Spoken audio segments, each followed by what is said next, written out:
Lore boys are here. Welcome back to the show. I'm your host, Ethan Palmer. Joining me is Pete O'Donoghue taking a big sip of beer. I was going to cover for him, but you had to call him out, right? I did want to call him out. It's Peter O'Donoghue here. I spent 9 hours writing a script because I thought it was my turn. And James Miller, top 100 U.S. East Barbarians. Dab, dab, dab, dab, dab. Dab, dab. Ethan Palmer, I'm a bottom, not a top. So, Bottom 100. top nothing. You would get confused if they had a ranking of top bottoms. Well, I mean, just as confused as the list of bottom tops, right? Like the worst tops and best bottoms would just be that entire ranking is a mess. I'd rather be a best bottom than a worst top, right? I know I have the best bottom. Yeah. It's a juicy peach. I got two left feet when it comes to sex. I'm just a terrible top. I'm all thumbs, damn it. Some people might say that's a good thing. Depends where you're putting them. Yeah, exactly. Welcome to the as we've understood with wrestling. Welcome to the show, everybody. Stay tuned for after the show to figure out what Peter's talking about larynx is for. Yep. We're not a sex advice podcast, despite popular opinion, because we give terrible sex advice. Now we're a comedy podcast that talks about fictional lore, as Peter always says to us before we start recording. Fake history is the best history. I do say that to them all the time. All the time. We're talking about Warhammer 40K today, or 40,000 if you prefer. We've talked about it before. Do you guys remember what we've talked about in the past? Anything? Okay, don't all jump down my throat at once. Horus Heresy. We've done the Horus Heresy, yeah, which is about the ascension of the Emperor, the God Emperor of mankind, and some of his most trusted followers. And we've done two other topics in the Warhammer 40K canon. We did the Necron, who are like the spooky skeletons. Yeah, they were people enslaved to a toxic sun, which gave them all cancer continuously, and they were plagued people who were just constantly dying off young until some space vampires showed up and said, we can make you better and stronger, and they traded their mortality and their souls for immortality and cool coffin spaceships. And we've done one other topic. Do you guys remember? I feel like I always forget this one. It's the most recent one, so it's kind of funny. What did I draw? Because the first two, I think we did them both in season 1, so like a long time ago. The Horus Heresy was 2.5 years ago. Horus Heresy was season 2 because I was in Poland during that time. I remember listening to it because you had a guest on, and I remember being in a bar in Poland and feeling like I was with my friends. That's cute. So we've also done the Eldar, who are one of the of course, oldest sapient races in the Milky Way galaxy. I'm trying to remember what I drew, but it's just because I drew that demon and then the guy smashing a turkey dinner with a hammer. That's what it was. Because you asked me what you drew, and I was like, I don't remember what you drew. But why the fuck did you forget that episode? We talked about the avatar of Khorne, and Khorne, the god of warfare, and how their gods were kind of just like regular Eldari who lived among them for a while, and they built up a partition between the two. So if that sounds like anything interesting to you, and if you get to the end of this episode and you're like, hey, this sounds like a pretty cool canon, a pretty cool universe to explore, we do have some other episodes. We'll do our best to link them in the description of whatever podcast app you're using. So keep an eye out there. If you can't find them there, www.theloreboys.com, and you'll find all our episodes. Better yet, if you don't like Warhammer 40K after this episode, we have 130 episodes about other shit that you can listen to as well. Non-Warhammer 40K stuff, for sure. The best, we could be your favorite non-Warhammer related content on the internet if you'd like. we could be your favorite Warhammer related content if you'd like, or your favorite non-Warhammer related content if you'd like. Flexible, baby. All I can say is we'd like you to like us. Yeah, very much. Yes. So let's get right into it. I have a quote for you guys here from the Inquisitor Bronislaw Shavak at the Conclave of Har. He sounds like let's hear that quote. An Empire of Man kind of dude, is he? Yep, Imperium of Man is all the human race throughout the Milky Way galaxy in the year 40K plus. So he said there is a cancer eating at the Imperium. With each decade, it advances deeper, leaving drained, dead worlds in its wake. This horror, this abomination, has thought and purpose which functions on an unimaginable galactic scale, and all we can do is try to stop the swarms of bioengineered monsters it unleashes upon us by instinct. We have given the horror a name to salve our fears. We call it the Tyranid race, but if it is aware of us at all, it must know us as only prey. What are the Tyranids again? So that's basically the focus of this episode. We're going to get into what the Tyranid are, how they operate, why they operate. But they're mostly like Zerg. They're the most Zerg-like compared to StarCraft, which is, I know, something relatable to you.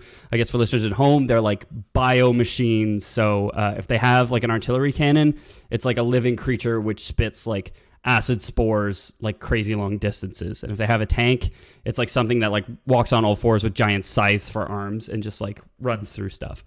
They're like the arachnids from Starship Troopers, which we've also covered. Yeah, a lot like that. They're the unstoppable force rather than the immovable object, if you were. I thought before you mentioned Tyranids that we were doing orcs, because I know they have some strange origin in 40K.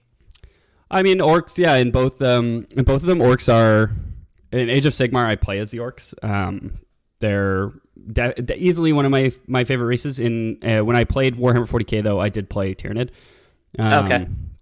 And yeah, I don't know what made me choose this today. I was bouncing between a couple things. I almost did another Magic the Gathering topic, Elspeth, which I kind of teased on my last episode. But I was researching both, and I was like, oh no, let's. I was more feeling this. So they hold the Hive. Exactly. They were the first Warhammer sets that I ever bought. So the Hive Mind called out to me, and definitely got me with that visceral horror. You know. Yep. Cashed me outside with that horrible abomination. Yeah, so they're just absorb races. Do you think this is okay to show up and eat everybody? Yeah, so that's I mean, a very good synopsis, a very good TLDR of what they do. But I'll give you guys the long form for it now. So okay. As we established, they're a playable race in Warhammer 40K of biological weapons suited, evolved, and adapted to solve any problem. But they're always seeking to serve one purpose: to devour, as Pete says. Tyranids Go ahead. I was going to say, is there a math homework Tyranid that solves any problem? Any problem. You got a guy with 42 watermelons, and you got a train moving at 30 kilometers an hour west. They got a Tyranid for that. Okay, you got a figurine for that. It's $80. yeah. It's 42 cents worth of plastic, and it costs you $120. Yeah. Human plus acid spit equals human minus a face. Yeah. There you go. There you go. So Tyranids consume all organic and biological material they come across, and they use that material to create more of their own kind. So that they fully reproduce by having one like egg-laying thing that decides what the hive swarm needs at any given time, and just gathers a bunch of like goop, like people soup or plant soup, and shapes it into a gene stealer or a hive tyrant or a carnifex or whatever they may need. So the Tyranids do not build their starships and weapons from metal and plastic like the other intelligent races of the Milky Way galaxy. You guys will remember this all of Warhammer 40K takes place in the Milky Way galaxy. Yeah. There's no Imperium, the Imperium of Man, the Eldar. Nobody has ever figured out how to travel the void between the galaxies. It's just too great. Are you saying that in 40,000 years, Mass Effect Andromeda is still a shitty game? Yeah, in 38,000 years, but yeah. 38,000 years. I mean, a lot of this actually takes place in the 42nd millennium, so you're not wrong. Okay. The year 40,000 is, I guess, where the first canonical stories from Warhammer 40K happened. The Horus Heresy was in the year 30,000. Like 38 to 33, I think, was when the Horus Heresies happened. But all the in-game conflicts and everything happened between 40,000 plus, and a lot of these, like I say, is like 41, 7, 45, or something like that. So they use gene splicing and bioengineering to grow their starships from the organic biomatter harvested from the planets they consume. So absolutely everything these guys do is biomatter, biomass. Nothing metal, no plastics. Which I mean, like, hey, that's plastics are horrible. They take way too long to biodegrade. So do they have like Tyranid hippies who are concerned with like discarded bone island in the middle of the ocean? I assume they all are. I think they're the natural evolution of Greenpeace, right? I think this is where Greenpeace is headed. One day the hippies seek to liquefy and turn into giant flying beetles. I mean, we all seek to, right?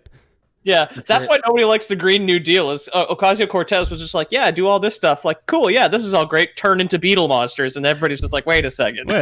How would Greenpeace even be compared? Like, I guess they don't believe in plastic condoms, so they're reproducing faster. So there's more of them. I don't know. Yeah, we got a real problem with if you get hippies in your basement, you gotta like do the whole house. You gotta tent it. Yeah. You can't just throw out the mattress. You really gotta bring the whole place down. You know. Yeah, because hippie eggs can survive without food for months. So not just starships. Every weapon, gland, and projectile used in their armies is a bioengineered Tyranid organism in its own right, from the spores polluting the atmosphere to the grotesque spires that burst from the tortured ground during an invasion. Tyranid warrior organisms are creatures of visceral horror, implacable monsters with razor-sharp claws which can tear a man apart in the blink of an eye, and grotesque biocannons that fire hungry parasitic projectiles into their prey's flesh. So even their ammunition is alive. Everything is alive. So it just they shoot like a little mouth at you. They shoot a pair of dentures at you, and it just starts chewing away. They have so many lined up teeth. Yeah. You ever seen a sandwich that could take a bite out of you? I hate that imagery though of like getting hit by like larvae and then it growing under your skin or something like that. That's awful. They're gross. They're the gross things in Warhammer. I don't know what it was as a child that so attracted me to like the Tyranids or the Zerg or all these like all devouring monsters that spawned like horrible fleshy apparatuses. Little boys like bugs. Yeah, maybe that was it. And all-consuming power. And me, as a grown man now, power scares me, and bugs scare me. So, how the tables have turned. Puberty fucked you up. Puberty really did fuck me up. Power scares you. Like the government, probably. The government scares me. If I have too much responsibility, I clam up. Also, electrical currents. How do they work? I don't know. Okay, that's fair. They're in my walls, man.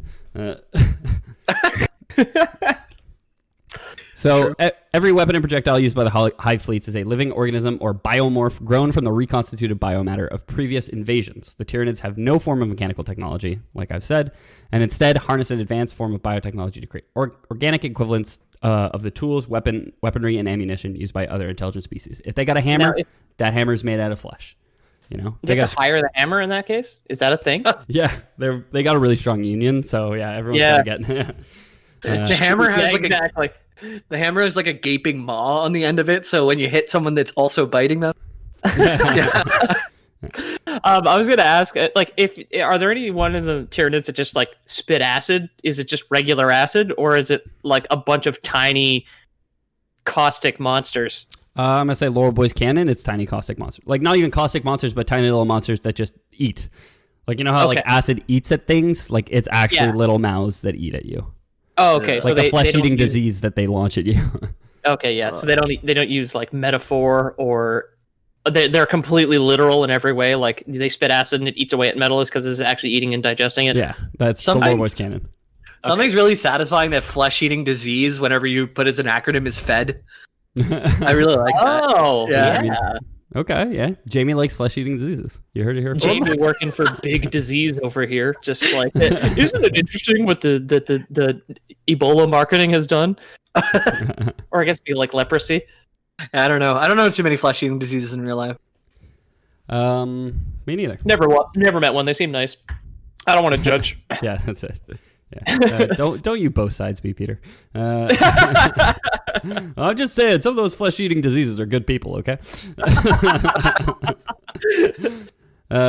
So it's by this adaptive nature that the Hive Fleet can evolved to generate a force capable of overwhelming almost any opposition, unleashing vast throngs of ferocious alien monsters that can fly, run, burrow, and stalk through the defenses of any foe. A lot of the miniatures have rules for like burrowing and stuff, which is basically like you pull them off the table, and then you can just like place them on the table a few turns later. Or some of them have like when you first place them. So how Warhammer works is usually you take turns kind of like positioning all the units in your army, and you have kind of like there's like a center line that you can't go past. But then like a burrow unit will like enter play on like the second turn, but it can enter like behind their forces or something like that. Yeah. The models, the miniatures. Cool. Or if they just went like underground and then you allow your enemy to advance and then you just come up right underneath them or pop something. right up underneath them, yeah. Yeah, that's cool.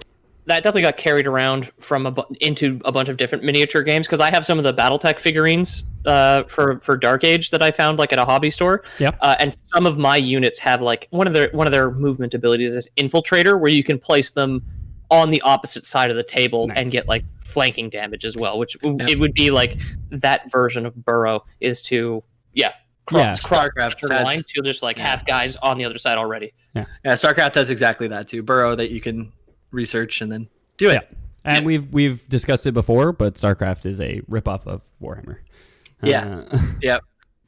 Come at me, Blizzard. What's your Warhammer 40K? What are you gonna do? Give your CEO another bonus? Come on. Oh no, a Canadian boy doesn't like our video game, sir. Better give myself a raise to feel better. Dude, they don't care about their legacy titles. I played Diablo 2 this weekend and the servers were down for like 4 hours. And it was a ladder reset too. You'd think they'd pay attention. They do. So they do care about their legacy titles and the fact that they'll actively pursue like people just running Diablo 2 on their own servers, and we'll get them to shut them down. But yeah. So as I said before, Warhammer 40K does canonically take place in the Milky Way galaxy, the large expanse between galaxies being not practically traversable for most races or technologies. The Tyranid are an exception to this rule. They are an extragalactic species. Oh. Nobody knows where the Tyranid are from, but most people assume they were born somewhere beyond the void that separates the galaxies of the local group. The Tyranid swarm travels in what's known as hive fleets. Massive swarms of the creatures traveling through the great vacuum in organisms known as hive ships. So you have, in Warhammer, you have, if you have the Ultramarines, who are the human races that we all know and love, they look like the StarCraft Terran. They got big blue power suits. They're always painted blue, because that's the Ultramarines faction. Ultramarine is a shade of blue, too, I'm pretty sure. Aquamarine, I think, is a shade of blue. Aquamarine? Aquamarine is a shade of aquamarine. I've never heard Bob Ross say ultramarine, so I'm going to say it's not a color. I mean, ultramarine blue is definitely a color produced by Games Workshop, the people who make Warhammer 40K and sell it. Yeah, but their shellac is called Chaos Black. It's just black spray paint. Yeah, I know. But that's what I'm saying. Like, if it is a color, I don't think it predated the Warhammer 40K Ultramarines. I think it evolved as, this is the color of Warhammer 40K Ultramarines. Yeah. Here's Ultramarine. Ultramarine blue is a deep blue color pigment originally made by grinding lapis lazuli into a powder. So it's nice. Holy shit. Yeah, it's been around since the 14th and 15th century. Damn, dude. Wow. I did not expect that. No original ideas, huh? Yeah, all the good ideas have been taken. So what you're saying is StarCraft is a ripoff of blue paint. I mean, yeah, there was an old lady that swallowed a fly, you know. Fucking bastards. So for the Tyranid, you have the same kind of concept where you have different color schemes represent different hive fleets. Now, when I used to play in 4th edition, you couldn't just paint your Space Marines any color you wanted. You had to paint them one of the chapter-specific colors. But Tyranid was one of the few races where you could paint them any color scheme and say like, oh, this is just another hive fleet. Like it's canonical, but here's another hive fleet that came in. It was one of the reasons why I picked Tyranid in the first place, is because one of my friends in high school was like, no, if you get this one, like you have to paint them these colors. I was like, I want to paint them these colors. She's like, well, they're not going to be like tournament legal then. And I was like, well, that's dumb. But Tyranids, Tyranids, you can paint whatever color you want. So I had some sick white and purple Tyranid boys. They're the improv troupe of the galaxy, basically. Yeah, exactly. We We need 3 suggestions from the audience. Did I hear someone say all the biological material on their planet? Yeah, we'll do that. They all have baggy pants and just loud shirts. And, yeah. They want attention so bad. He says, putting his voice on the internet. For attention. Yeah. If you want to pay us to do it, reach out to us. Sponsorship at loreboys.com. Just kidding. That's not a real email. Just tweet at us or something. You'll figure it out. So each of these hive ships that they use to traverse the void between galaxies is home to countless lesser Tyranid organisms growing in the bubbling organ sacs of the vessel's reproductive chambers. That is awful. So this is where Tyranids are born. This is how Babby make. Okay. Is you just jump into a bubbling organ sac of one of these hive vessels' reproductive chambers. You know, it's a horrible combination. Bubbling organ sac. Yeah. Yeah, so they basically just like Tyranids go down to a planet, grab all the organic material, and then I assume like bees puke it all back up when they get onto the ship, you know? Okay. Into whatever, an ovary, and that ovary molds it into more Tyranids. I can only assume. How do they assign like jobs to the organ sacs? Like, do they have sections of like worker, soldier, new spaceship sort of thing, other accountant, other jobs that an entire civilization might need? This pile of spit is for scouting. Yeah, exactly. So I don't think there's any kind of sense of self in most of these organisms. I think they're more like fingers, less like employees, you know? Okay. Like so there's no confusion where it's like, don't mix up the blue collar and the white collar slime. Yeah. Before we develop them. Exactly. All slime's good slime. I'll be the first one to say it, you know? Yeah. So these hive ships, they move in formations known as tendrils. They migrate to inhabited planets and consume all the usable material they may find there, then reproduce en masse. When a hive fleet encounters a prey world, as they're dubbed, it does not invade for territorial gain or out of a sense of pride or vengeance. It is doubtful the Tyranid hive mind even comprehends such concepts. We'll get into the Tyranid hive mind in a little bit. Not much of an ego, or maybe infinite ego. Who knows? You know? Yeah. Right. So since how they reproduce is by eating things and then puking them up, the Tyranid require an endless supply of food, not only to maintain and nourish the hive fleets, but to grow those new organisms. It's like a rabbit. If it stops eating, it'll die. Because it relies on eating new things to a rabbit doesn't digest. It has to continue eating to push the food through its digestion. Is that true? That is I've been told wild. Just the way you phrased it to say a rabbit needs to eat things or it'll die was very funny. It sounds like maybe a rabbit's death. I thought you were just trolling, not giving us cool rabbit facts, you know? No, yeah. And this concludes too for more information on that. Just ask him to stop feeding his rabbits and see if they die. That is wild though.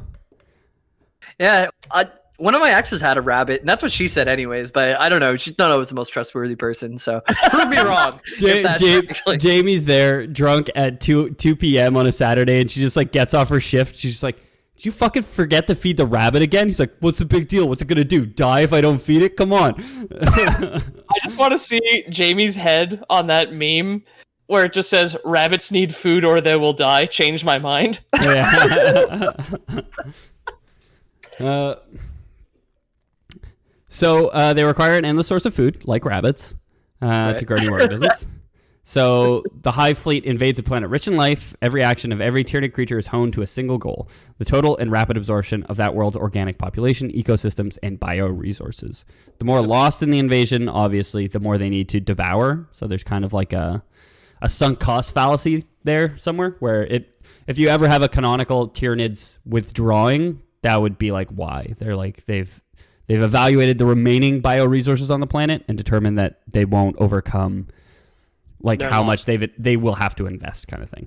they declare like biological bankruptcy and then withdraw from the planet to find something else. Bio bankruptcy. Wait, you're saying they don't do that though, right? Like they never pull back at any cost. I'm saying like, so again, this is a lot like D&D or a lot of other games where like to canonize your own games, or like Magic the Gathering, to canonize your own games, you have to kind of like take what you're given. So if you ever have like your Tyranid forces and you're like, oh, you know, we lost, but you're doing like, because you can do like a campaign of Warhammer 40K matches or whatever, you know, and you say we're going to do a best of 7 and it's going to be for a planet or whatever, you know, and you're just having fun with your friends, then you could make it canonical by saying like, oh, you know, they decided to pull out because they realized that they were spending too much resources for how much they would get. It wouldn't make sense. Like they're not driven by ego, they're not driven by pride or conquest.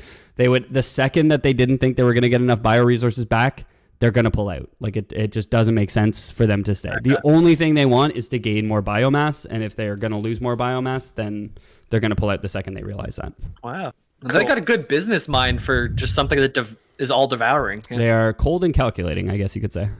Yeah, you got to introduce the Tyranids to stonks. They'd make a killing. Yeah. And or eat everyone. Stonksman is actually a Tyranid biomass. So. Oh, yeah, I mean, it looks like it. You gave me such... Because there is... Like, I like D&D, but I've never, like, really wanted to participate in a campaign actively. Like, if somebody invited me, I'd totally hit it up. But, like... the process of building and painting minifigures for Warhammer and then also having like a custom campaign with my friends, I just, in my mind, watched my bank balance drop by like $1,200. I saw that money. I just had like a micro dream right now of $1,200 leaving my bank account. But like enjoying so much. You'll get yourself a nice starter army for that much. Oh yeah, exactly. Yeah. Some nice man at Games Workshop will tell you all the nice things you need to buy to get into it. Yes, he will. Yeah. No. You don't want to use any old paint. You definitely need one of our Games Workshop approved paints to paint your miniature. You need ultramarine blue, but not that shit from the 14th century. Yeah. You need ours. No. Don't bring your own lapis lazuli. You'll get 65 milliliters for $25. Okay, it's more expensive than horseshoe crab blood. Like, no, thank you. I'd rather collect all my blue flowers, dry them, and crush them myself. It's not going to be Games Workshop legal. Then you won't be able to use those figures at any Games Workshop sanctioned events. Just so you know. I got like some fucking nerd ref with like a spectrometer who like checks the paint on your figurines. I mean, in theory, I honestly don't know if they still lean that way because they've gone bankrupt, I think, twice since the last time I played and like restructured and all this stuff. So, like the Tyranids, Games Workshop is resilient to failure. Yeah. So to the end of devouring all life on a planet, the Hive Fleet creates an army with the express purpose of overcoming the prey world's defenders before it is stripped of every scrap of biomatter and devoured. So they will custom make an army before invading a planet. They're like, oh... Do they abduct people first to see what the life on the planet is like? I mean, I don't think they abduct, but they scout in some way. Tyranid do have some pretty powerful psychic ability. We'll get into that. Okay. We'll get into it a bit more. I mean, humans also have psychic ability in the Warhammer 40K universe. They have units called Psychers who are, if you can connect to the warp in some way, you're able to like manipulate it and use it basically as magic. They also might just send like scouts. They might abduct people. The way that you said it with binoculars, who knows? Yeah, exactly. Yeah, like they have their tendrils and they can feel out how it's going to be. The tendrils are the forces though, rather than the mind, I guess. Yeah. And then whatever's in the goop in the organ sacs will just form based on what they sense, which is it sounds like they wouldn't even know what's going to be made until they feel what's ahead of them. Exactly. It's a big chamber of slimy Kinder surprises that is like, like wow. Oh, I got a fucking puzzle. Well, which is good because it turns out it's actually just like an entire planet of elderly people. So if we invade with puzzles, we can distraction. Get it without conflict. Kinder surprises aren't available in the States, I think. There's somewhere they're not available. So this is a small chocolate egg with a toy on the inside for those who don't know. Yeah, that is something that I've heard, that they're banned in the United States. It was decided they were too dangerous to keep in American society. If Americans stop eating, then they die. Well, that doesn't sound true. What is America? If I could ask you a question, what's your Second Amendment for, if not to protect yourself from a Kinder Surprise toy? Yeah, exactly.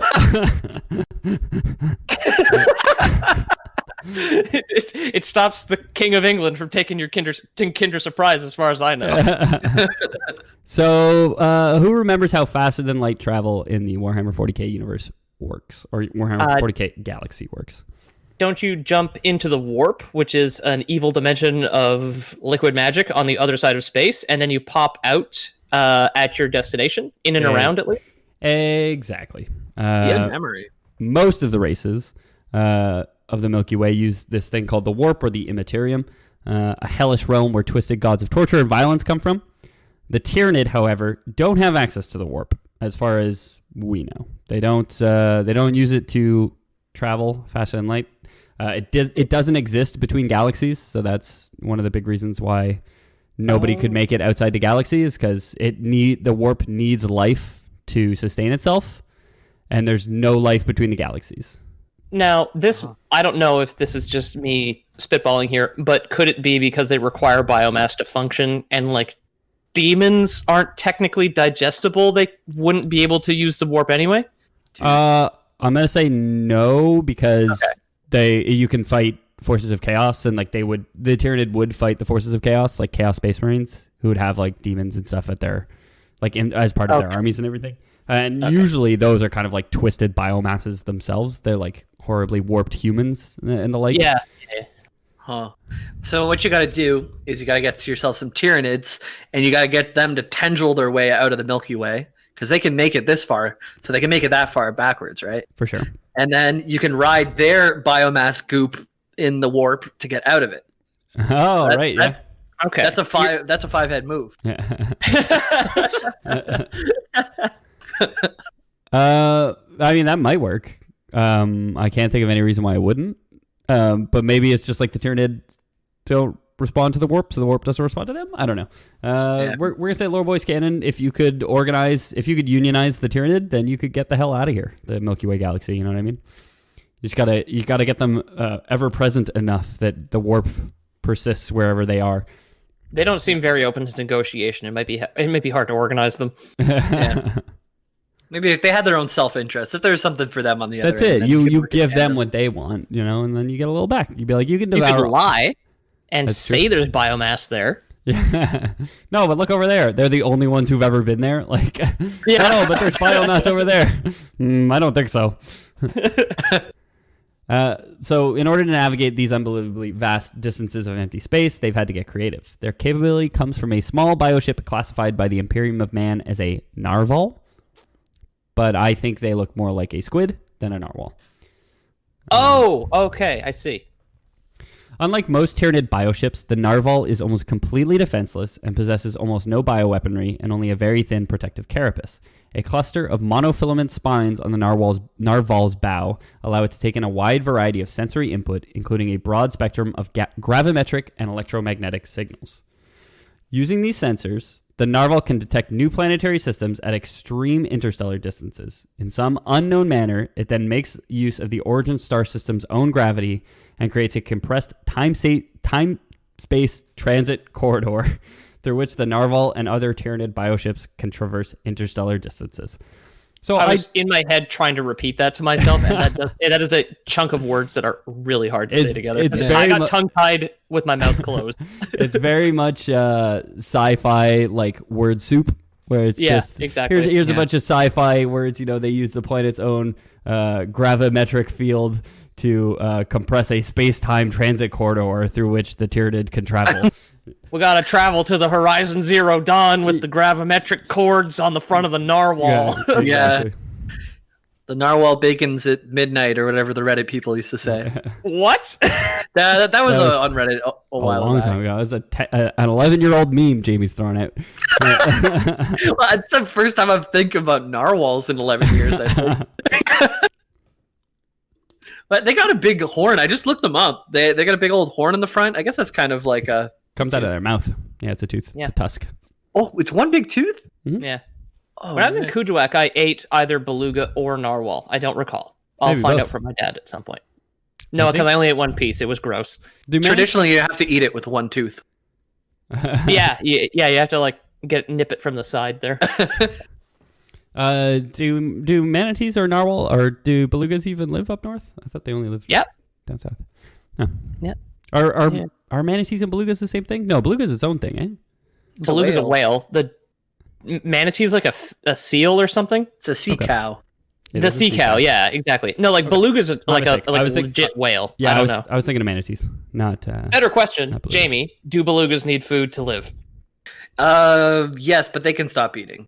Okay. They don't have to always eat. Oh, good. Yeah. They can take breaks. Yeah. So the dummy down layman's term of this is they have a thing that lets them like latch onto distant stars and then somehow jump to those star systems. They're like so hyper evolved they can grapple with gravity basically and then get there real fast. Sort of thing. Yeah, they see gravity in a different way, I guess, these specific Tyranids that lets them like just jump right to it faster. I don't know. Cool. Damn. So using these good enough. It's 40,000 years in the future. What am I going to do? Argue? Yeah.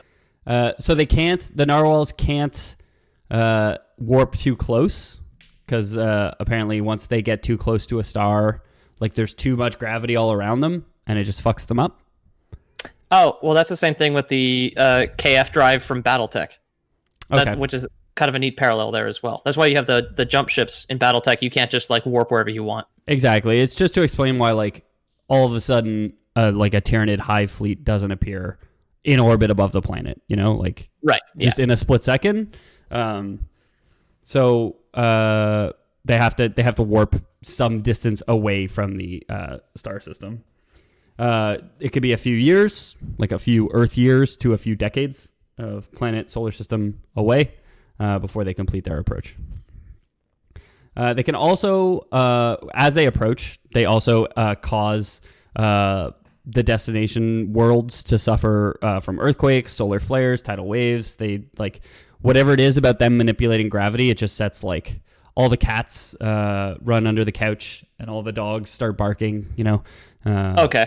Everyone starts to go mad. There's earthquakes, solar flares, floods, tsunamis, all sorts of stuff. It's their version of what we're going through right now, but it's just like dogs have been barking since January. So. Yeah, exactly. On approach, a bunch of people get real sick of fascism and racism and decide to actually say something about it for once in a while. But then they get digested by bugs, so exactly. I don't want that to happen for real. A nice thing that actually happened with our pandemic and everything is a lot of the shelters with dogs don't have any dogs anymore because people had so much time at home. They all got adopted, which is a really nice thing that happened. Aw, nice. Yeah. People bought so many fucking fish. I hope COVID never ends.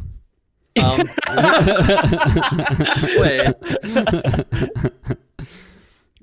Yeah, so it's kind of it seems to be the way it's written that it's an unintended consequence of the way that they warp, but it is pretty convenient when you think about it. Like if you were going to invade a country and you could make like a bunch of solar flares and crazy powerful storms and earthquakes and tidal waves hit them, that'd be like a good thing. Can they consume the dead? Sorry? Can they consume the dead? Absolutely. I think that's the majority of people that they consume because they have a lot of like bone scythes that they use to chop people in half, you know? Just because I was saying, like, you create a bunch of hurricanes and earthquakes and people get killed. Well, people, like whatever the fuck is inhabiting the planet, like they would die. So they're not carnivores, they're omnivores because they eat all plant life too. They eat all plant life, all fungus. It said all down to the smallest bacteria. Okay. So I guess they have like bigger bacteria that eats it, and then they just suck that up in a straw. You know? Yeah. No rocks, no metal. That's basically it. Yeah. Anything that consumes and puts out energy, they'll just eat it. Basically. Exactly. Would they attack a golem? What kind of golem are we talking here? Like a clay golem, like of Jewish lore. Well, I wasn't exactly thinking about that. Tune in next week for the lore of the Torah with Peter. But I guess, are there? I guess so. They wouldn't eat robots, and they wouldn't eat. No, so like something like a rolling golem gathers no rest. Yeah, so something like the Tau. That's from League of Legends.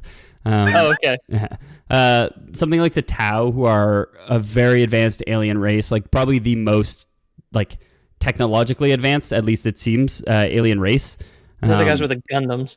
Yeah, exactly. So they have like a bunch of like pure robotic units. In theory, the Tyranid wouldn't devour those; they would just destroy them to get to the gooey Tau bits inside. You know, how many licks does it take to get to the center of a Tau sniper? Right. Yeah, the Tyranid deploy that cartoon owl from the commercial. Yeah, exactly. He's just all made of bone. How many licks though? 52. Okay, good Not to that know. many. If you roll a 10 or higher. It's 52 if you have a tongue coated in small bioorganisms that take a bite every time you take a lick. You know? We kind of do. Cheating. We got to do those little On the enzymes, small huh? scale. Yeah. So we're starting to get a picture of how the Tyranids do all the things that they do, but we haven't really talked about the why they do the things that they do, besides to reproduce, I guess, you know? I thought that's all it took. Yeah. Do they need a why? They're horny. So and this is how they breed. Yeah, this is how they breed. This is fucking for them. So the Tyranid are controlled by, as we've said, a hive mind, a gestalt collective consciousness of the Tyranid species. Seemingly omniscient, it is composed of pure psychic energy and controls every Tyranid creature with unwavering resolve. And it communicates largely through what are referred to as synapse creatures, large, powerful Tyranid organisms that double as 5G towers for lesser Tyranid. So when someone claims that 5G causes Tyranids, destroys one of these synapse towers, the lesser bioforms devolve into more animalistic, like impulse-driven responses. They still seek to like destroy and kill, but they won't function as like a cohesive unit. This is mirrored on when you play on the tabletop game. If you lose some of your big creatures, there's a chance that some of your units just go rogue and they'll like move in a random direction and attack random enemies. Cool. Lose all semblance of strategy. I was hoping they would canonize that. That's really cool that it works that way. Yeah. Yeah. Sorry, what were you saying, Peter? I was gonna comment exactly on I was gonna ask about like building a Tyranid toy army, and like if a set comes with like a figurine that if you lose it, these units in specifically go nuts. Yeah. So one of the new ones since I played is Tyranid Warrior, I think it's called. But I had a Hive Tyrant, which was one that would basically control my whole army, which is like a huge, very point expensive unit. So you have a certain number of points that you can use to build your army, and that's how you balance it. So you do a 2,000 point Tyranid army versus a 2,000 point Space Marine army. Yeah. But whereas like a Tyranid Termagant or Hormagant, which are like the smallest little guys that you can get, and they're like Zerglings and they just run in. Termagant. The Goosebumps girl, but she's a Tyranid. Hormagant. 2,000 perts. Termagant. Speaking of ancient memes, oh my god. Whereas you have those guys might be worth, I don't know, let's say 10 points each. A Hive Tyrant would be worth like 200 points, you know, just on its own. Okay, yeah. So it's worth at least 20 of the little guys, just points wise. I also had a Carnifex, which did not serve as one, but it was like a 300 point unit, but it couldn't function as a Synapse Tower. It was just like a walking machine of destruction. If I could ever get my Carnifex into my enemy's Imperial Guards, because the guy I played against the most, he played Imperial Guard. If I could ever get the Carnifex into his lines, I would just win. But the whole game was just trying to get his units engaged long enough to get my Carnifex like into range, basically. Wow. So conversely, while those 5G towers still stand, the larger, more autonomous creatures, like I said, are able to telepathically exert the hive mind's influence in order to control smaller Tyranid bioforms. Not only do the Tyranids seem to wield massive psychic control over their own kind, they are extremely capable at disrupting the efforts of human psychers or any other race's access to the warp. So they don't use the warp to travel, but they do seem to have some sort of connection to it. because that's where all psychic interesting. powers come from, and that seems to be what they use to communicate with their own kind in some way. Neat. So there's an effect, an ability, if you will, a skill tree unlock for the Tyranid called the Shadow in the Warp. It's a psychic phenomenon exerted by the hive mind that blocks nearby connections to the warp. So something like my hive tyrant, which would serve to control my own guys, if he was close enough to, like if I was playing against Ross and he had a psyker on his squad, if my hive tyrant was close enough, it would disrupt and make him unable to use his psyker's psychic abilities. Okay, he's like a mobile driving through a tunnel sort of thing. He's a mobile tunnel. Yeah, cool. I remember Russ had a table for painting them and everything. Like he had a specialized corner for all of his Warhammer stuff. He had a pretty good setup. He was an only child, as it were. Yeah, he used to make me. He would play in Halo, and his name was Scope, and he would make me call him Scope in real life while we were playing Halo. We were all dumb kids back then, though. Yeah, were we all? 2001. So yeah, it's unknown how their connection to the warp works because they don't use it to travel. But it does seem like the hive mind itself lives in the warp. It seems to come from the warp in some way. Oh, that was a question I had. Is this massive psychic energy isn't a physical thing? Like it's not on like some big ass Tyranid ship somewhere else. At least not that anyone's ever seen. But like I said, it's definitely extragalactic. So it's from outside the galaxy. Yeah. But it also seems to, it's only ever seen or noticed inside the warp. Nobody's ever seen any physical evidence of the hive mind. But the warp doesn't exist in the space between galaxies. So either the warp kind of like exists in every galaxy in its own way and is somehow connected so that this foreign body could come and adapt to this new one so easily. Yeah. Or there is, like you say, a physical thing somewhere that is somehow adapted to use the warp in the galaxy they're in right now. But that serves the question, how did the Tyranids get by before coming to this galaxy? Because they came with multiple hive fleets. So how did all these hive fleets thrive and flourish and become their own things if they didn't have this psychic ability to connect with the lesser bioforms? Right. Well, I mean, there still would be planets with life in other galaxies regardless. And if the warp is connected to galaxies, as though it is like dark energy or whatever that holds shit together or whatever the fucking theory is right now, where galaxies would be connected through some sort of warp web sort of thing. Yeah. If they had an warp, if they had a thing inside the warp that could guide them, that would make sense. Yeah.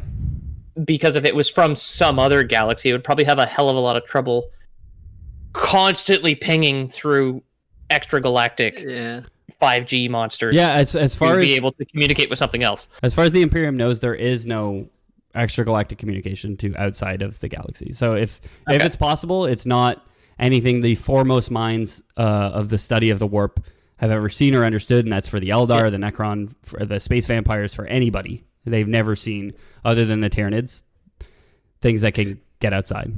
Those are the Catan, right? The vampires? Mm-hmm. As someone who's never really delved deep into the universe, the way that it's explained, it sounds like the humans would perceive things in 3 dimensions, plus the warp would be almost like another dimension. And that since they're able to travel so far, that they've kind of maybe operate on a different dimension, and it's only appear on the warp, which would be like the 4th or 5th or whatever dimension you want to call it. So it's just that maybe it's not, you can't perceive it in 3D space. Yeah, that's it. Maybe the Tyranid operate on like a 5th dimensional level, and so they can step down to the 4th. But whatever that 5th dimension is, like nobody in the Milky Way galaxy in the 41st millennium or the 42nd millennium is aware of or is able to perceive or comprehend with like the foremost minds and technologies available to us. Nobody's able to see it, but the Tyranids seem to be able to use it somehow. That's cool. Okay. Of course, we did a poll. They're not great conversationalists, so we can't just ask them. A Tyranid swarm's very presence is said to drive most psychers mad. So just being near a Tyranid swarm is a lot of tension for a psychic person. If it doesn't Is have that like a canary in a coal mine for an invasion sort of thing? The psychers start going crazy, or do they go crazy when they're close enough that everybody else knows? So everybody kind of goes crazy, but the psychers feel it way more.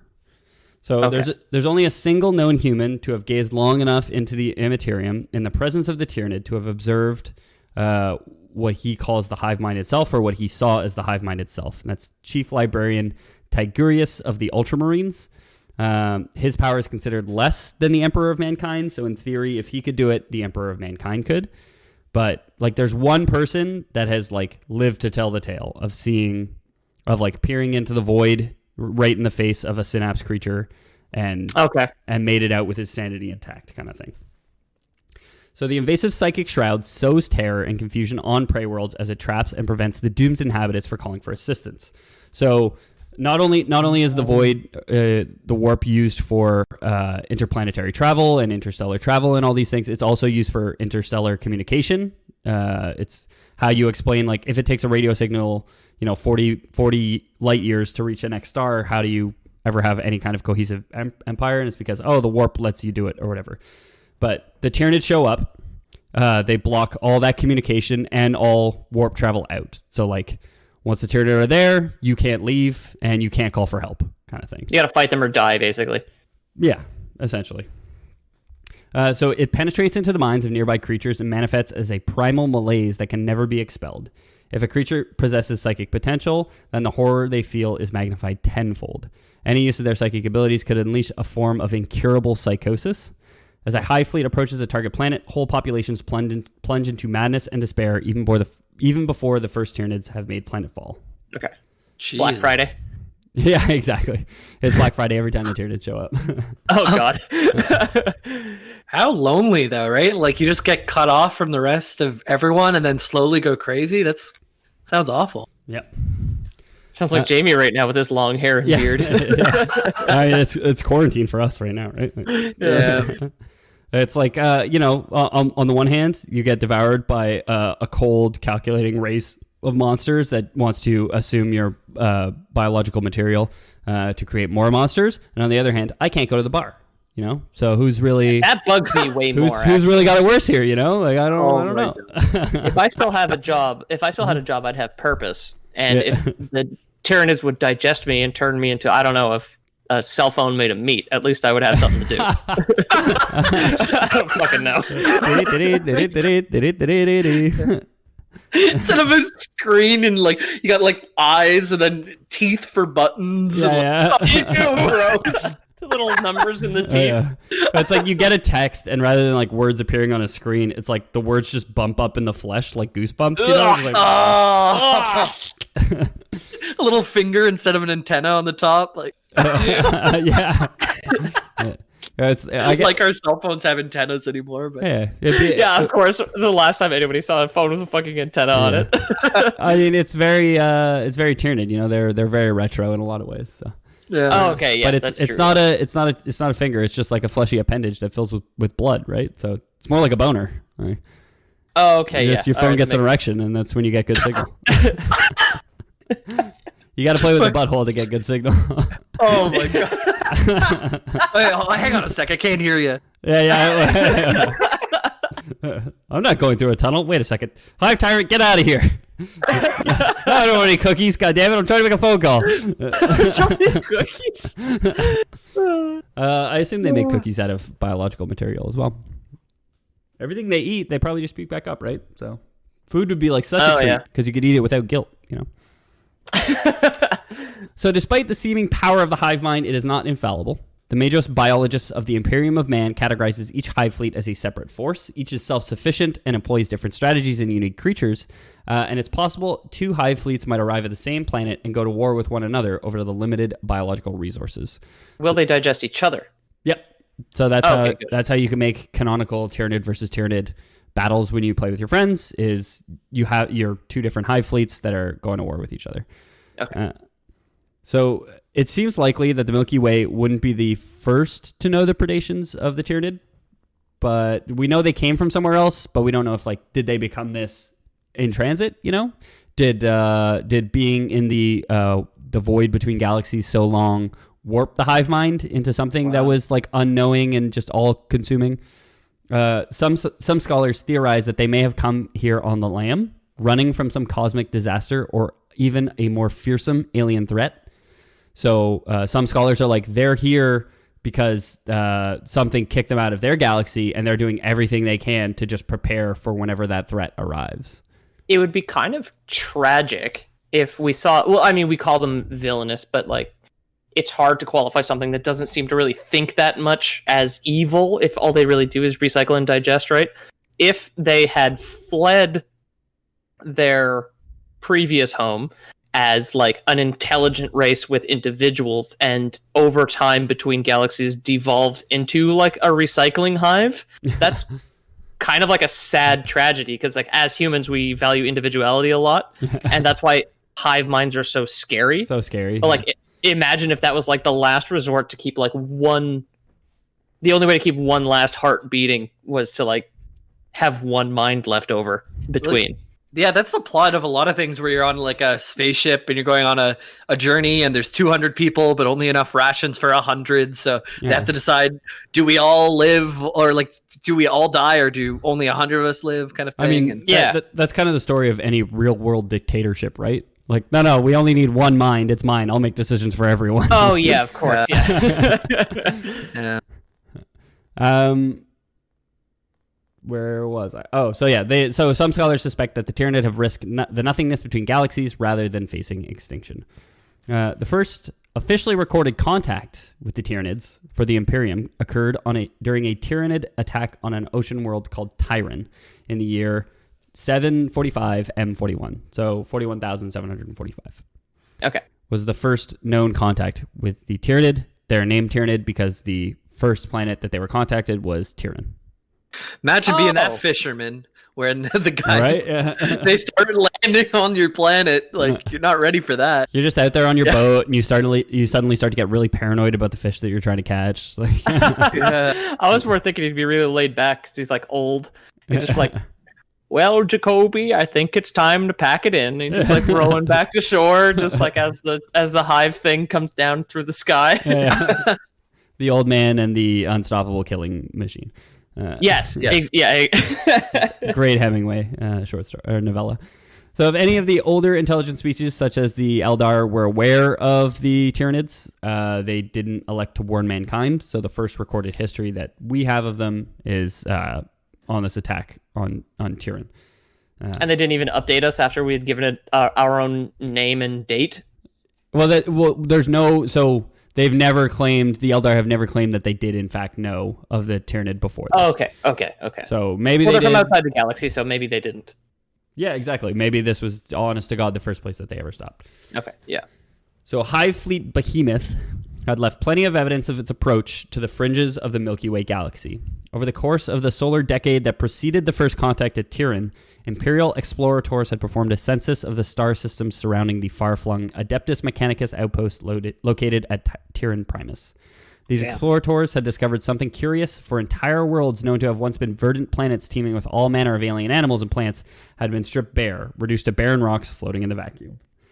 So for a full decade, and this is like so too real for me, where like entire planets are just like disappearing mysteriously, almost like entire species disappearing mysteriously for like decades. And the government's just like, it's a little unusual, but probably not that noteworthy, right? We better steady the course. Hasn't cut into the bottom line just yet, so let's keep going. Yeah. Do they digest money? No. We're fine. Do they digest credits? Like, yeah, exactly. Yeah. Not one speck of life, not even the simplest of bacteria, remained to be found. Though this anomaly was reported to the Explorator General of the Adeptus Administratum, no follow-up was ordered. The galaxy is a place larger than a single human mind can comprehend, and untold and unsolved mysteries abound. As always, the Administratum was as slow as only a galaxy-spanning bureaucracy can be. So that is totally a fair explanation, though, because we have multiple Earth bureaucracies that can't get shit done. Exactly. Imagine if they had to take care of just 2 countries, let alone 1, right? Or outer space, and then the excuse is just like, I don't know, man, space is big and weird. I can't I don't know why there's no bacteria on that rock out there, dude. Nerd, go back to Mars and make me some more killer robots. I mean, sort of shit. It's literally, I mean, the most obvious parallel is global warming, where we have this of course, real life thing wiping out like entire species, entire like plants, like devastating the climate, and people are just like, well, we don't know what it could be, so why bother changing anything? You're like, Australia's on fire, and everybody's just like, that's odd. Yeah, that's odd, but we probably shouldn't do anything about it just yet. Want to wait for all the information to be in. When was this written? What? When was this written? When was this written? I'm not sure. Yeah, I mean, it's because it's always like The Simpsons predicted it sort of shit, but it's like, oh, Warhammer predicted it. It was what I was trying to go for, unless they wrote this in like 2020, where it's just like the newest expansion, global warming, but it's bugs. I mean, it could be. So that the Mechanicus outpost on Tyranid had any warning at all of the impending attack was only due to good fortune. A survey starship returning from a survey of yet another dead world encountered a cloud of unidentified objects as it entered the edge of the Tyranid system. Though crippled by what seemed to be mines made of organic tissue on the very edge of this cloud, the explorator vessel managed to limp back to the Imperial base in orbit on Tyranid Primus and carry its dire warning. Several days later, the first full invasion of an Imperial world by a Tyranid hive fleet began. Okay. The main outposts of Tyranid Primus would not fall easily to these extragalactic predators. Located deep within the ruins of an ancient chain of volcanic islands, the Imperial base was heavily fortified to resist the fearsome storms and massive sea creatures of the ocean world's savage seas. So they were on like the planet with krakens, So they already had like lots of tools to deal with krakens. So just like adapt those to just make them point up. They were pointed down at the water. Just make them point up. But even with all the bureaucrats, even that took 3 days. Like, point the harpoons at the sky! Also, given Tyranid's position on the very edge of Imperial space, in a very dangerous and unexplored frontier region of the galaxy, Tyranid had been wisely provided with armament deemed adequate to deter the attacks of raiders or aggressive Xenos. Xenos is what you call anything that's not like the Western races in Warhammer. So like the Orcs are Xenos, the Tyranid are Xenos. The Eldar are, I don't think, Xenos. They're really? They're considered white enough, as it were. Okay, I see. They're allowed in the club. Yeah, exactly. They got entry to the country club. It was on the fence for a while. Can they golf? They can golf. Is the important question. So Tyranid had 4 giant planetary defense lasers to protect it, each protected in turn by hardened ceramite silos and void shield generators. More sci-fi mumbo jumbo. The amount of firepower was further supported by 36 autocannon and laser cannon interceptor emplacements, an overlapping network of defense bastions, and a Proteus class bunkers. So all very fancy sounding sci-fi, very strong outpost stuff. Good. Surely they'll be able to repel the tide.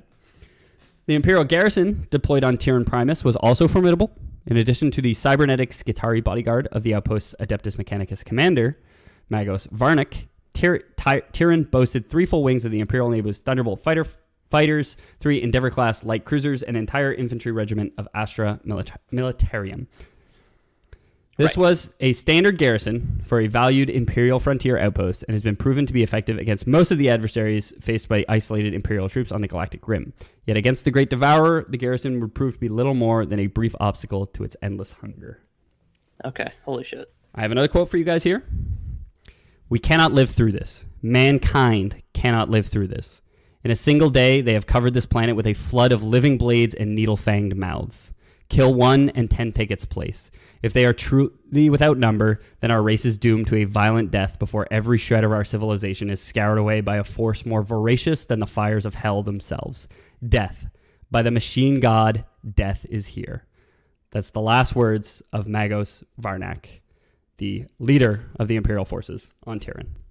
Jesus. Wow. The Mechanicus are my favorite faction that I know of as far as the design of their figurines go. You a fan of BattleTech or a fan of the Adeptus Mechanicus? I am. I like the guys who the Martian nerds who make guns for people. And that's the Tyranids. That's our nice little foray into who the Tyranids are, where they come from, where do they go, where do they come from. Cotton Eye Tyranid. Huh? Yeah. Wow. Thanks so much. terrifying. Yeah. Yeah, there's spooky monsters, I guess you could say. I wouldn't say, but I guess you could say that, Peter. What would you say? I'd say they're probably just misunderstood. Don't both sides me, Ethan. Welcome to the Both Sides podcast. Both Side Boys. Both Side Boys here, and Jamie, the moderator. Thanks everyone for listening. If this is your first time listening, you mean the world to us. I'd give you a big smooch on the lips if I could. If this is not your first time listening to us, you still mean the world to us, and I'd still give you a big smooch on the lips if I could. Really a kiss on the cheek at this point. You can find me at Ethan the Deadman on Twitter. You can find my co-hosts at Spooner Goon. He's lying. I'm just going to cut him off anyway. Go ahead. Spooner Goon. No, that's my Diablo 2 That's his thing. Diablo. At Pete O'Donohue on Twitter, at Loreboys Podcast on Instagram, theloreboys.com, and that's all the plugs I've got the energy for at the moment. Jamie, rest of the plugs. Yeah, if you want to play Diablo 2 hardcore on US East, I'm Spooner Goon. I'll play with you, level 51 or so. I'll rush you. I'll get you up to speed, and we'll play some sweet games. If you want, though, just really get into our Discord. That's where we hang out the most. Sometimes we'll stream some games, just hang out with all the people who are like-minded folks like us who just like video game lore. So get into that Discord, and we'll see you there. Yeah, you can find links to our Discord in the description somewhere, or you can find it at loreboys.com. You can find all our contacts and all our links at loreboys.com. So please, if you feel inclined, check it out.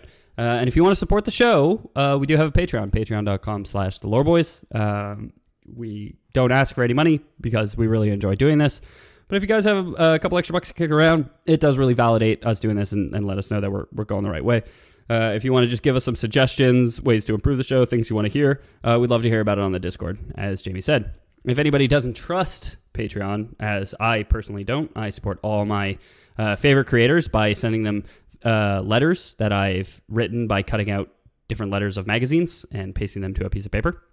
Yep, especially after we've gotten some of their family members' hair to package with it. To know, we know. We have a system in place for people like you, people like me. And Pete's segue kind of tied in nicely there. We are collecting your hair this week on Lore Boys Prime.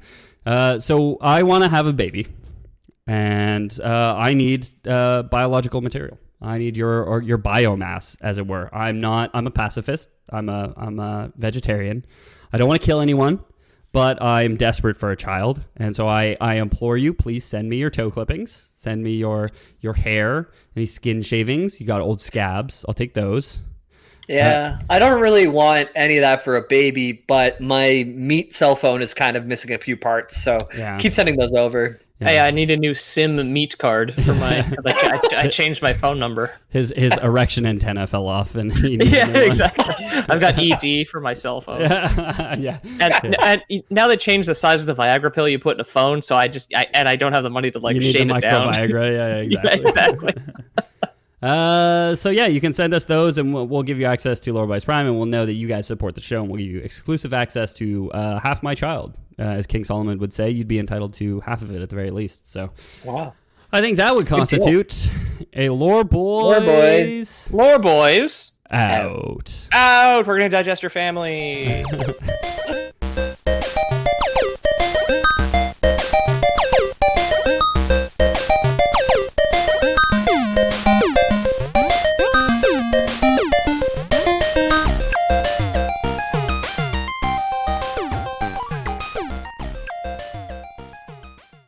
Let's be so funny we make Jamie come.